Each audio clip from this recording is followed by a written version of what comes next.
மத்திய கிழக்கில் பதற்றம் தீவிரமாகும் நிலையில் அண்டைய நாடுகளிடம் மன்னிப்பு கேட்பதாக ஈரான் ஜனாதிபதி மசூத் பெசஸ்கியான் தெரிவித்திருந்த நிலையில் தற்போது கடும் எச்சரிக்கை விடுத்துள்ளார். தாக்குதல் நடந்தால் கடுமையாக பதிலடி கொடுப்போம் என கூறிய நிலையில் அமீரகம், பஹ்ரைன், குவைத் உள்ளிட்ட நாடுகளில் தாக்குதல் சம்பவங்கள் நடந்துள்ளது.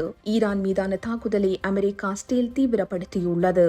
9வது நாளாக மோதல் நீடித்து வரும் நிலையில் ஈரானின் தலைநகர் தெஹ்ரானில் உள்ள 5 எரிபொருள் கிடங்குகள் மீது ஸ்டேல் வான்வழி தாக்குதல்களை நடத்தியுள்ளது. ஈரான் மீது நடத்தப்பட்ட மிக மோசமான தாக்குதல்களில் ஒன்றாக இது கருதப்படுகிறது. எண்ணெய் கிடங்குகள் மீது நடத்தப்படும் தாக்குதல் காரணமாக மிகப்பெரிய வெடிப்பு ஏற்பட்டுள்ளது.